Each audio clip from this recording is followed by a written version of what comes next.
சிவபெருமானை வணங்கினால் என்ன கிடைக்கும்? நிறைய பேர் நம்மளை பார்த்து கேட்கக்கூடிய அது அற்புதமான கேள்வி. ஏன்னா எதற்காக பல பேர் கோயிலுக்கு போகிறாங்க அப்படின்னா அவங்களுக்கே தெரியல. போய் கடனை அடைத்து கொடு ஆண்டவான்னு வாங்கிறது, நம்ம வாங்கிறது, அடைத்து கொடு அப்படின்னு கேட்கறது. அட அப்படித்தான் கேட்குறியே, ஓ கர்ம வினையை அடைக்கக்கூடிய வழியை கேட்கிறியா? அதுவுமே கேட்கறது இல்லை. அதே போல பொருள் வேண்டும், சொத்து வேண்டும், நகை வேண்டும், ஆடம்பரமான வாழ்க்கை வேண்டும் என்று போய் கேட்கிறார்கள். அந்த வீடு பேர் இன்பம்னா என்னன்னே தெரியறதில்லை. அதனால இதெல்லாம் போய் கேட்குறவங்க நம்மளைய பார்த்து கேட்கறது, சரி ரொம்ப காலமா சிவபெருமான வழிபடுறியே, அவர் உனக்கு என்ன கொடுத்தார் அப்படின்னு கேட்கறது. ஐயா நல்லா தெரிஞ்சுக்குங்க ஐயா, என்ன கொடுத்தார்னா அப்பா அம்மா இந்த உடலுக்கு வைத்த பெயரை மறக்க செய்து ஏகாந்த நிலையில் இருக்க செய்தார். பற்றற்ற நிலையிலேயே வாழ்வதற்கு பழக்கப்படுத்தினார். எப்பொழுதுமே அந்த பஞ்சாட்சரத்தை சொல்லிக் கொண்டிருக்கக்கூடிய அந்த வாய்ப்பை நல்கினார், அந்த மகிழ்ச்சியை உண்டாக்கினார். எந்த நேரத்திலும் அவரை நினைவை மறக்காத உள்ளத்தை கொடுத்தார். ரொம்ப முக்கியமான விஷயம், ஒரு நொடி பொழுது கூட அவரை மறப்பதில்லை. அப்படிப்பட்ட மனசை கொடுத்தார். அப்ப பொன் பொருளை வைத்துக் கொண்டிருக்கின்ற சந்தோஷம் பெரிதா, அவரை நினைத்துக் கொண்டிருக்கின்ற மனம் பெரிதா, அந்த உள்ளம் பெரிதானா? அவரை நினைத்துக் கொண்டிருக்கின்ற அந்த பாக்கியம்தான் பெரியது. அதை எமக்கு கொடுத்தார் எம்மிறைவன். உலகில் உண்மையான இன்பம் எது என உணர வைத்தார். அதற்கு மேல் என்ன வேணும்? உண்மையான இன்பம் எது?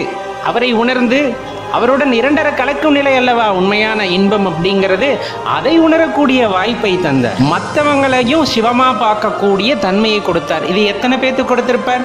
சிவனடியார்களுக்கும் சிவபக்தர்களுக்கும் உரிய நியதி ஐயாது. மற்றவர்களை பார்க்கும்போது சிவா என்று கூறுவது, சிவமாகவே பார்ப்பது, சக மனிதர்களையோ ஜீவராசிகளையோ பார்க்கும்போது சிவமாக கையெடுத்து கும்பிடுவது, இது போல பாக்கியத்தை வேறு யாருக்கு கொடுக்க முடியும்?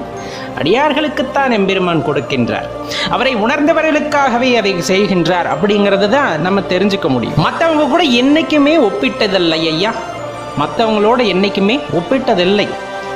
தான் வைக்கின்ற பக்தி பெரியதா, அவர் வைத்திருக்கிற பக்தி பெரியதா என்பது ஒப்பீடு கிடையாது. அந்த மாதிரியான ஒப்பீடுகளே சிவன் எமது மனதிற்குள் கொடுப்பதில்லை. நான் வைக்கின்ற அந்த அன்பானது உண்மையானது, அது மிகவும் உயர்வானது அப்படிங்கிற எண்ணத்தை அடியார் மனதிற்குள் கொடுக்கின்றார். வேற என்ன வேண்டும்? நல்லா கேட்டுக்குங்க, வேறு எங்கும் தேடி அலையாதே, இறைவன் வேறு எங்குமே இல்லை என்ற சூட்சமத்தை உணர வைத்தார். அகமுகமாக தேடு உனக்குள் இருக்கும் என்பதையும் உணர வைத்தார். அவரை பற்றி பாட வைத்தார், புகழ வைத்தார், அவரை பற்றி கேட்க வைத்தார். ரொம்ப முக்கியம் அதுதான். அவரோட நாமம் எங்க கேட்டாலும் அப்படியே ஸ்தம்பித்து நிற்கக்கூடிய அந்த ஆற்றலை கொடுத்தார், அந்த மனதை கொடுத்தார். எங்கோ ஏதோ ஒரு இடத்தில் ஓம் நம சிவாய் அப்படின்னு சொன்னா போதும், அப்படியே நின்றுவிடும். இந்த உடலானது இயக்கத்தை நிறுத்திவிட்டு அந்த மந்திரத்தை மட்டுமே கேட்கும். எங்காவது சிவம் என்ற பெயரை கேட்டால் போதும், ஆனந்த கண்ணீர் அப்படியே தவழ்ந்து வரும். அந்த மனமானது ஆனந்த கூத்தாடும். ஐயன் ஐயன் ஐயன் என்று தேடச் சொல்லும். அந்த மனதை கொடுத்த உண்மையான அன்பு அப்படின்னா என்ன அப்படின்னு புரிய வைத்தார். அதற்கும் மேலாக, அனைத்திற்கும் மேலாக அணுவினுள் அணுவாக இருப்பவன் என்பதை உணர வைத்தார். அப்ப இதைவிட பெரிய பேரு, இதைவிட வேறு என்ன இறைவன் கொடுத்து விட முடியும்? எம்பெருமான் ஈசன் இது அடியார்களுக்கு கொடுத்தது ஐயா.